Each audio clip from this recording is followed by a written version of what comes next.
ഞാൻ മലയാള ചലച്ചിത്ര ആ രംഗത്തെ ഒരു കുടുംബമായിട്ടാണ് കണ്ടിരുന്നത് അന്നും ഇന്നും. അതൊരു കുടുംബമാണ്, ആരെ അല്ല എന്ന് പറഞ്ഞാൽ പോലും.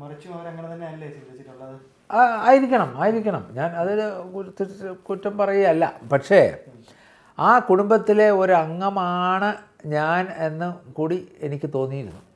കാരണം ഞാൻ ഇത്രയും സിനിമയിൽ അഭിനയിച്ചു, ഇതൊക്കെയാണ്. ആ സത്യൻ എന്ന് പറയുന്ന മഹാനടൻ്റെ മകനാണ്, മലയാള ചലച്ചിത്ര കുടുംബത്തിലെ ഒരു എളിയ അംഗമാണ് എന്നുള്ള ഫീലിംഗ് വന്നപ്പോൾ ഞാൻ അമ്മ എന്നുള്ള സംഘടനയുടെ ജനറൽ സെക്രട്ടറി ശ്രീമാൻ ഇടവേള ബാബു, അദ്ദേഹത്തെ ഞാൻ വിളിച്ചു.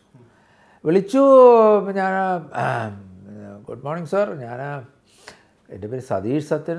ചേട്ടാ, എന്താണ്? അയ്യോ, എനിക്ക് വളരെ സന്തോഷം തോന്നി. ദൈവമേ, അദ്ദേഹത്തിൻ്റെ എൻ്റെ പേര് പറഞ്ഞപ്പോൾ തന്നെ എത്ര സ്നേഹമായിട്ടും ആദരവോടെയും അദ്ദേഹം ആ ഇൻറ്റിമസി സിൻസിയറായിട്ട് എന്നോട് സംസാരിച്ചപ്പോൾ എനിക്ക് വളരെ സന്തോഷം തോന്നി. അപ്പോൾ ഞാൻ പറഞ്ഞു, പിന്നെ ബാബു, എനിക്കൊരു ചെറിയ ഒരു റിക്വസ്റ്റ് ഉണ്ട്, താങ്കൾക്കത് ചെയ്തു തരാൻ പറ്റുമെങ്കിൽ നന്നായിരുന്നു. എനിക്ക് അമ്മയുടെ ഒരു മെമ്പറായിട്ട്, ഒരു ഓർഡിനറി ഒരു മെമ്പറായിട്ട് എനിക്ക് ചേരണം എന്നെനിക്ക് ആഗ്രഹമുണ്ട്. അത് ഞാനിങ്ങനെ 3-4 സിനിമയിൽ അതൊക്കെ അറിയാം ചേട്ടാ, അതൊക്കെ അറിയാം. ഞാൻ പറഞ്ഞു, ഇനി ഒരു കാര്യത്തിൽ പറഞ്ഞോട്ടെ, ഇത് എനിക്ക് സാമ്പത്തികമായിട്ട് ബുദ്ധിമുട്ടുള്ളത് കൊണ്ട് അമ്മക്കാർ പെൻഷൻ തരുമെന്നോ അല്ലെങ്കിൽ കൈനീട്ടമായിട്ട് തരുമെന്നോ വീട് വെച്ച് തരുമെന്നോ അങ്ങനെയുള്ള സാമ്പത്തികമായിട്ട് യാതൊന്നും പ്രതീക്ഷിച്ചിട്ടല്ല. മലയാള സിനിമയിലെ ആ കുടുംബത്തിലെ ഒരു അംഗമാണ് ഞാൻ എന്ന് അഭിമാനിക്കാൻ വേണ്ടി മാത്രം ആണ് ഞാനിത് അപേക്ഷ സമർപ്പിക്കുന്നത്. അപ്പോൾ ഒരു ചേട്ടൻ്റെ കാര്യം ചെയ്യും, ഒരു മെയിൽ എൻ്റെ പേരിൽ ഒരു മെയിൽ ഒന്ന് അയച്ചോളൂ, ഇതെല്ലാം കാണിച്ചുകൊണ്ട് അയച്ചോളൂ. ഞങ്ങൾ ഒന്ന് തീരുമാനിക്കുക, എല്ലാവരും കൂടെ ഒന്ന് ആലോചിക്കാതെ എനിക്കൊരു ആൻസർ പറയാൻ പറ്റില്ല. ഞാൻ മെയിൽ അയച്ചു. ആ മെയിലിൽ ഞാൻ ഇന്നാരാണ്, ഇന്നാരുടെ മകനാണ്, പിന്നെ ഞാനിങ്ങനെ 3-4 സിനിമകളിൽ അഭിനയിച്ചിട്ടുണ്ട്, എല്ലാ ഡീറ്റെയിൽസും കാണിച്ചു. അതിൽ ലാസ്റ്റ് പാരഗ്രാഫ് ഞാൻ ഈ ആവശ്യപ്പെടുന്നത്, മെമ്പർഷിപ്പ് ആവശ്യപ്പെടുന്നത് മറ്റ് ഒരു സാമ്പത്തികമായ ഒരു ബെനിഫിറ്റിനോ ഒന്നുമല്ല. ഞാൻ ആവശ്യപ്പെടുന്നത് മലയാള സിനിമയുടെ ഒരു കുടുംബത്തിലെ ഒരു അംഗമായിട്ട് ആണ് എന്ന് ഞാൻ അഭിമാനിക്കാൻ വേണ്ടി മാത്രമാണ്. അതും ഞാൻ പറഞ്ഞു, ഞാൻ മേലാൽ ഇനിയുള്ള അവസരത്തിൽ പോലും യാതൊരു സാമ്പത്തിക ഇത് ആവശ്യപ്പെടില്ല എന്നുപോലും ഞാനിതിനെ കാണിച്ചുകൊണ്ട് ഞാനൊരു മെയിൽ അയച്ചു. ഒരു മാസം ഞാൻ മെയിൽ കിട്ടി എന്ന് ശ്രീ ബാബു പറഞ്ഞു. അതിനുശേഷം ഒരു മാസം കഴിഞ്ഞു, ഒരു അനക്കമില്ല, ഒരു മറുപടി മെയിൽ വന്നില്ല.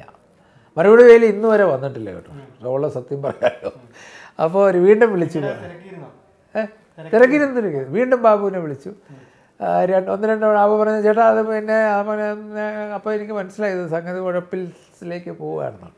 എങ്കിലും അദ്ദേഹം ഒന്നുകൂടി ആലോചിച്ച് പറയാൻ ഞങ്ങളുടെ എക്സിക്യൂട്ടീവ് അവസാനം എന്നെ അറിയിച്ചത്, അത് ഇപ്പോൾ താങ്കളിപ്പോൾ ഒരു നടനല്ലല്ലോ. അപ്പോൾ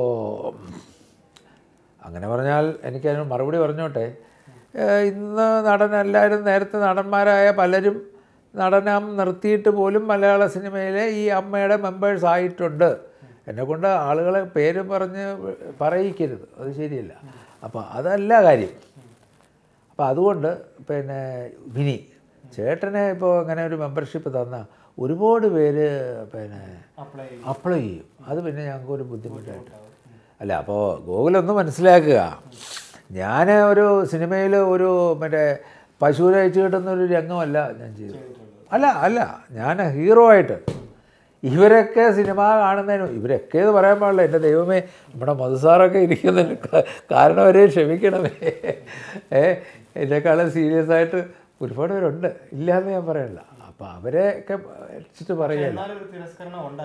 തീർച്ചയായിട്ടും. കാരണം ഇവരൊക്കെ എന്നോട് ക്ഷമിക്കുക, അതൊരു ശരിയായ മറുപടിയായിട്ട് എനിക്ക് തോന്നിയില്ല. കാരണം ഓക്കെ, നിങ്ങൾക്ക് പറയാം, അവർക്ക് തരണമെങ്കിൽ പറയാം. ഓക്കെ, ഞങ്ങൾ ഈ പറയുന്ന പോലെ സത്യൻ എന്ന മഹാനടൻ്റെ മകനായതുകൊണ്ടും ശ്രീ സത്യൻ്റെ മലയാള സിനിമയ്ക്കുള്ള സംഭാവനകളെ വെച്ചുകൊണ്ടും ഞങ്ങൾ സതീഷ് സത്യനെ ഞങ്ങളുടെ മെമ്പറായിട്ട് ഞങ്ങൾ വാസ്തവം പറഞ്ഞാൽ ആ ഓണററി മെമ്പർഷിപ്പ് നമുക്ക് തരേണ്ടതാണ്. അതായിരുന്നു അഭിമാനം. മലയാള സിനിമയിലെ അമ്മ എന്ന സംഘടന വളരെ നല്ല രീതിയിൽ ചിന്തിക്കുന്നവരാണെങ്കിൽ, കലാകാരന്മാർ ഞാൻ ഈ കൊടുത്ത അപേക്ഷ തീർച്ചയായിട്ടും പ്രസിഡൻ്റായ മോഹൻലാലും മമ്മൂട്ടിയും അതിൻ്റെ എല്ലാ സീനിയേഴ്സും അറിഞ്ഞിട്ടുണ്ടാകണം. ഞാനും ബാബുവിനോട് പറഞ്ഞിട്ടുള്ളൂ. പിന്നെ സത്യം പറഞ്ഞാൽ കഴിഞ്ഞ ആഴ്ച പോലും മധുസാറിനെ ഞാൻ പോയി കണ്ടിരുന്നു. പക്ഷേ മധുസാറിനോട് ഇന്ന് വരെ ഞാനിതൊരു പരാതിയായിട്ട് പറഞ്ഞില്ല. കാരണം അദ്ദേഹത്തെ ബുദ്ധിമുട്ടിക്കണ്ട, ഞാൻ ബുദ്ധിമുട്ടിക്കുന്നത് ശരിയല്ല. അദ്ദേഹം അതിൻ്റെ ഒരു ഭാരവാഹിയല്ല. അത് മലയാള സിനിമയിലെ അമ്മ എന്നുള്ള സംഘടനയുടെ ഭാരവാഹികൾക്ക് നല്ല മനസ്സുണ്ടെങ്കിൽ, അവർക്കത് ശരിയാണെന്ന് തോന്നുന്നെങ്കിൽ അവർക്ക് ഇനിയും അത് ചെയ്യാം. കാരണം ഇപ്പോൾ ഭാരവാഹികളൊക്കെ മാറുന്നു എന്ന് ഞാൻ അറിഞ്ഞു. ഓക്കെ, അടുത്ത ഭാരവാഹികൾ ചാർജ് എടുത്തു കഴിഞ്ഞാൽ വീണ്ടും ഞാൻ ഈ ആവശ്യം തീർച്ചയായിട്ടും കൊണ്ടുവരും. എനിക്കതിനൊരു വ്യക്തമായൊരു ആൻസറും ഒരു മെയിലും അതിനാൽ കാരണവും ഒക്കെ എനിക്കറിയണം. പിന്നെ ഇന്ന് വരെ ഞാനത് പബ്ലിക്കായിട്ട് പറഞ്ഞില്ല. പക്ഷേ ഇനി നമ്മുടെ മലയാളികളായ ജനലക്ഷങ്ങളും അതറിയണം.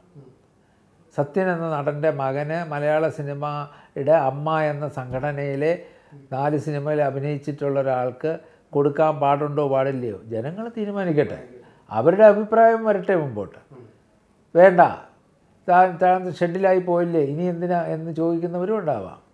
ഇല്ല, ചെയ്യേണ്ടതാണെന്ന് പറയുന്നവരും ഉണ്ടാവാം. അത് ജനങ്ങൾ അറിയിക്കട്ടെ, അവരറിയിക്കട്ടെ, അവരും അറിയട്ടെ ഈ സംഭവം. കാരണം തീർച്ചയായിട്ടും അത്ര വേദനയോടെ ഞാൻ പറയുക, അത് ഇനിയെങ്കിലും അവർ കൺസിഡർ ചെയ്താൽ നല്ലത്.